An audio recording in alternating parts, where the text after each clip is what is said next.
नमस्कार। स्वागत है आपका पार्थ कोचिंग के यूट्यूब चैनल पर। आज हम लेकर आए हैं लैब असिस्टेंट साइंस से, जहां से करंट अफेयर्स के प्रश्न आए थे उनके आंसर के लेकर आए हैं। अब आरएसएसबी ने भी आरपीएससी की तरह अपना जो करंट जीके का प्रश्न पूछने का तरीका है वो चेंज किया है, आपको देखने को मिलेगा यहाँ। तो जितने भी जैसे आगे एग्ज़ाम है, सीईटी है, एलडीसी है, उनके लिए ये क्लास बहुत ही शानदार रहने वाली है। आपको ये समझना पड़ेगा कि करंट जीके के क्वेश्चन भी आरएसएसबी आरपीएससी की तरह ही थोड़े हार्ड लेवल के या एक तरीके से कठिन लेवल के देने लग गया है। तो करंट जीके को आप अच्छे से पढ़े। तो हम आपके सामने लेकर आए हैं जो लैब असिस्टेंट साइंस के जो क्वेश्चन आए थे उसके आंसर के लेकर आए हैं। तो सबसे पहला क्वेश्चन आपके सामने है, डॉक्टर सविता बेन भीमराव अंबेडकर अंतर जातीय विवाह प्रोत्साहन योजना के संबंध में आपको कथनों पर विचार करना है। कौन कौन से कथन सही है उनका चयन करना है। सबसे पहला, यह सरकार सवर्ण, हिंदू और अनुसूचित जाति व्यक्तियों के बीच अंतर जातीय विवाह को बढ़ावा देती है। 31 मार्च 2023 तक पंजीकृत विवाह के लिए प्रति युगल 5 लाख रुपए की राशि मिलती थी, जिसको अभी वर्तमान में बढ़ाकर कितने लाख किया गया है? 10 लाख किया गया है। वर्ष 2025-26 के दौरान दिसंबर तक 14.70 करोड़ रुपए इस पर खर्च हो चुकी है। 1 अप्रैल 2023 के पश्चात पंजीकृत विवाह के लिए प्रोत्साहन राशि बढ़ाकर 50 लाख, ये को यहाँ गलत है, 50 लाख की जगह कितना आएगा? 10 लाख आएगा। तो जिस ऑप्शन में डी है ये अपना डी गलत है। अपने को पूछा गया है क्या कौन से सही है, तो जिसमें भी डी है आप उसको हटा दो। अब जैसे डी एक तो इसमें है ये हट गया, एक डी इसमें है ये हट गया, और डी इसमें ये हट गया। इसका आंसर कौन सा हो जाएगा? B option, A B C इसके क्या है? सही है। अब अगला क्वेश्चन है,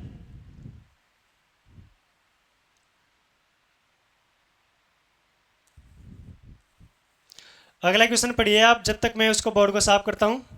अगला क्वेश्चन है, राजस्थान लॉजिस्टिक नीति 2025 के संबंध में कौन से कथन सत्य नहीं है? ऐसे प्रश्न आरपीएससी पूछती थी पहले, अब इस एग्ज़ाम के बाद में आरएसएस भी एक तरीके से आरपीएससी की राह पर चल पड़ा है। तो लॉजिस्टिक नीति 2025 के बारे में कौन कौन से कथन दिए गए सत्य कौन से हैं? तो ये पहला, विद्युत शुल्क और मंडी शुल्क में 7 वर्षों तक 100% छूट है, ये बिल्कुल सही है। 7 वर्षों की अवधि के लिए 7% की दर पर वार्षिक 50 लाख रुपए, ठीक है ना? तो एक तरीके से ये भी सही है। 50 लाख तक की अग्नि जांच प्रणालियों के 20 लाख एक मुश्त भुगतान, देखो यहाँ गलत है। यहाँ एक तरीके से 50 लाख की जगह कितना आएगा? 10 लाख आएगा। तो 10 लाख तक जो अग्नि जांच पहचान होगी उसके आधार पर 20% भुगतान किया जाएगा। इसके प्रोत्साहन और लाभ राजस्थान निवेश प्रोत्साहन निधि, जिसको कहते हैं रिप्स, 2024 के प्रावधानों के साथ सुसंगत है। अब इसमें सी गलत है, तो जहाँ जहाँ आपको सी देखे उसको काट दो। सी यहाँ है, सी यहाँ है, ये भी कट जाएगा, सी यहाँ है तो ये भी कट जाएगा। इसका आंसर कौन सा हो जाएगा? ए, बी और डी। तो इसका आंसर हो जाएगा ए, बी और डी। तो एक राजस्थान की एक नई नीति है, राजस्थान लॉजिस्टिक नीति 2025। अगला क्वेश्चन है तीसरा, जोधपुर पाली मारवाड़ औद्योगिक क्षेत्र के संबंध में 4 कथन दिए गए हैं, आपको चर्चा बताना है कि कौन से कथन सही है। तो पहला कथन है, जोधपुर पाली मारवाड़ औद्योगिक क्षेत्र को विशेष निवेश क्षेत्र के रूप में अधिसूचित किया गया है, यह कथन सही है। जेपीएमआई है, इसका नाम है जोधपुर पाली मारवाड़ औद्योगिक क्षेत्र, रिको को दिया गया है। चरण 1 में 921.66 करोड़ की अनुमोदित परियोजना लागत के साथ 1577 एकड़ के कुल क्षेत्र को इसमें कवर किया गया है। ये जो औद्योगिक क्षेत्र है इसमें पाली जिले के 90 गाँव को शामिल किया गया है। अब देखो इसमें पाली जिले के केवल 90 गाँव शामिल नहीं है, इसमें जोधपुर के भी कुछ गांव शामिल है। तो ये डी वाला ऑप्शन गलत हो जाएगा। जहाँ जहाँ आपको डी दिखे उसको काट दो, डी यहाँ है और डी यहाँ है। तो इसका आंसर कौन जाएगा? तीनों सही है, तो ए, बी और सी इसके सही आंसर हो जाएंगे। फिर अगला क्वेश्चन है सुमेलित करने वाला। देखो 4 उत्कृष्टता केंद्र दिए गए हैं, फिर उनके अनुसार आपको क्या करना है? सुमेलित करने हैं। तो आप देखो 4, जैसे पहला कौन सा है? जैविक खाद्य बाजार। अब यहाँ से आपको 1 2 आ रहे हैं तो आपके ये प्रश्न सही हो सकते हैं। तो सबसे पहले जैसे मैं बात करूँ, किन्नू उत्कृष्टता केंद्र कहाँ है? गंगानगर में है। तो बी में सी देख लो, बी में सी कहाँ है? बी में 2 है, बी में 2 है, बी में 1 है, बी में 3 है। तो केवल इसमें इसके आधार पर ये प्रश्न आपका सही हो जाएगा। तो किन्नू उत्कृष्टता केंद्र गंगानगर में है, 1 का मतलब 4 है। जैविक खाद्य बाजार कहाँ है? जैविक खाद्य बाजार एक तरीके से ये जोधपुर, कोटा और उदयपुर में। प्याज सब्जियां उत्कृष्टता केंद्र, प्याज सब्जियां अलवर के हैं। और आम उत्कृष्टता केंद्र कहाँ है? बांसवाड़ा के। तो एक तरीके से इसका डी ऑप्शन सही हो जाएगा। अगला क्वेश्चन है, वही आपको सूची से सूची मिलान करना है। एक फिनटेक पार्क है, मेडटेक मेडिकल डिवाइस पार्क है और राजस्थान पेट्रो जोन है। तो राजस्थान पेट्रो जोन कहाँ है? बालोतरा बाड़मेर में। फिनटेक पार्क कहाँ है? जयपुर में। और medical device park Boranada Jodhpur में है। तो फिनटेक पार्क पहले में 2 आएगा, तो पहले में 2, इसमें नहीं है, इसमें नहीं है, तो इसमें और इसमें है, तो पहले में 2 ये। फिर बी में आएगा सी, तो बी में तीसरा आएगा, तो इसका आंसर हो जाएगा ये ऑप्शन ए। तो फिनटेक पार्क जयपुर में, medtech medical device park Boranada Jodhpur में और राजस्थान पेट्रो जोन उसमें बाड़मेर में है। अगला क्वेश्चन भी आपको इसी तरह दिया गया है। 4 एक तरीके से पार्क दिए गए हैं, उसको आधार पर आपको उनकी सूची का मिलान करना है। तो देखो आप, पहला कौन सा है? सोनियामा सिरेमिक ग्लास पार्क। तो पहला ऑप्शन आपके सामने है। अब जैसे स्टोन पार्क कहाँ है?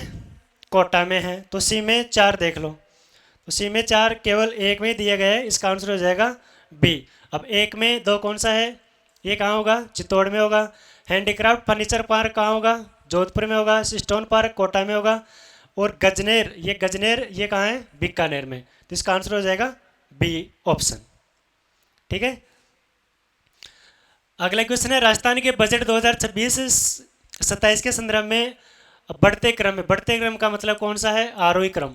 तो आपको एक तरीके से आरोही क्रम में कम से ज़्यादा की ओर इनको जचाना है। ये सरकार के राजस्व प्राप्ति के स्रोत हैं।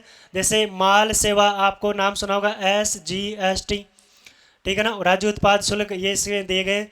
तो आपको पता है सबसे ज़्यादा इनकम प्राप्त होती है किसको? राजस्थान से, SGST से। तो जिसमें अब सबसे ज़्यादा इससे है, तो ये सबसे लास्ट में आएगा। तो सबसे लास्ट में बी यहाँ है, तो ये भी नहीं आएगा, यहाँ है तो ये भी नहीं आएगा, ठीक है ना, ये डी है। तो अब ए इसमें है और इसमें है, ठीक है ना। तो एक तरीके से ये इसमें हो जाएगा। सबसे देखो, सबसे कम कौन सा आएगा? ये आएगा सबसे पहले, भूमि राजस्व प्राप्ति। फिर आएगा स्टाम्प पंजीकरण प्राप्ति 2 नंबर पर। फिर आएगा कौन सा? बी, राज्य उत्पाद शुल्क। और सबसे लास्ट में कौन सा जाएगा? राज्य माल सेवा। ठीक, तो हो जाएगा सी डी बी ए। तो इसका डी ऑप्शन आंसर सही हो जाएगा।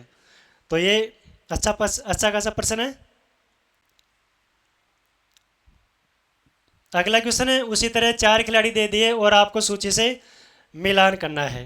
तो आप सूची से मिलान करो। 4 खिलाड़ी दिए गए। सबसे पहला खिलाड़ी कौन सा है? कृष्णा पूनिया। तो कृष्णा पूनिया का संबंध किस खेल से है आपको पता होना चाहिए। तो कृष्णा जो पूनिया है उसका संबंध कौन से खेल से है? देखिए बताओ। कृष्णा पूनिया राजस्थान की एक पुरानी खिलाड़ी है जिसका संबंध किससे है? डिस्कस थ्रो से है। अवनी लेखरा चर्चा में रहती है, पैरा ओलंपिक शूटर है, शूटिंग है। देवेंद्र झाझड़िया बाला फेंक खिलाड़ी है। और ये नई खिलाड़ी है भुवनेश्वरी कुमारी, इसका संबंध किससे है? स्क्वैश से है। तो MA4, तो MA4 केवल एक में दिख रहा है सी ऑप्शन में। MA4, बी में 3, सी में 1 और डी में 2। इसका आंसर हो जाएगा सी।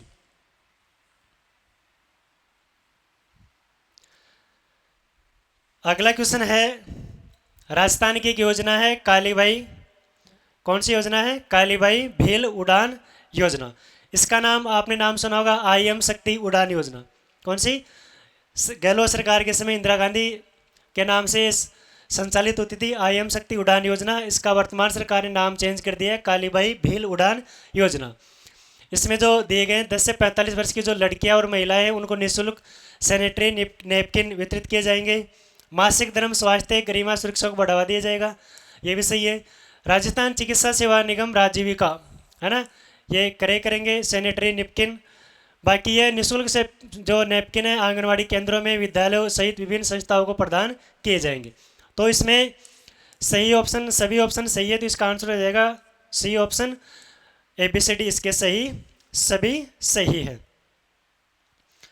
अगला क्वेश्चन है, पद्मश्री से पूछा गया प्रश्न है कि अभी आपने देखा होगा 2026 में राजस्थान के 3 व्यक्तियों को पद्मश्री पुरस्कार मिला था। इसमें से अभी इस एग्जाम में एक पूछा गया है, जब से एग्जाम शुरू हुई है पद्मश्री पुरस्कार मिलने के बाद में तो हर एग्जाम में ऐसा प्रश्न पूछा गया है। तो ये पद्मश्री पुरस्कार वाद्य यंत्र अलगोजा बजाने वाले किस व्यक्ति को 2026 में पद्मश्री पुरस्कार मिला है? तो इसका आंसर होगा तगाराम भील। बाकी मेवाती जो कि इसको भी मिला है और ब्रह्मदेव महाराज को इसको भी पद्मश्री पुरस्कार मिला है। अगला क्वेश्चन है, मुख्यमंत्री कन्यादान योजना कौन सा है? मुख्यमंत्री कन्यादान योजना। अब इसमें श्रेणियां अलग अलग होती है तो एक तरीके से इसको भी आपको अच्छे से याद करना है। अब इसमें श्रेणी दे दी कौन सी? अंत्योदय परिवार, आस्था कार्ड और अन्य श्रेणियों के जो बीपीएल परिवार है उनको विवाह के लिए कितनी राशि प्रदान की जाती है? तो कितनी राशि? 21,000 रुपये राशि प्रदान की जाती है। लास्ट क्वेश्चन है, नासा द्वारा पूर्ण किए गए नवीनतम चंद्र मिशन का नाम क्या है? तो इसका नाम होगा आर्टेमिस सेकंड। तो एक तरीके से आर्टेमिस सेकंड नासा का नवीनतम मिशन है जो एक तरीके से पूर्ण किया है उसने अभी अप्रैल 2026 में। ठीक है, तो ये थी लैब असिस्टेंट के लिए करंट अफेयर्स की आंसर की। बाकी जो भी सीईटी और एलडीसी की तैयारी करें अच्छे से करंट जीके को पढ़े। हम मासिक राजस्थान करंट अफेयर्स की क्लास ला रहे हैं, कोशिश करेंगे नेशनल और इंटरनेशनल करंट अफेयर्स को भी शामिल करें। तो आप इसी तरह इस क्लास को लाइक करें, शेयर करें। धन्यवाद।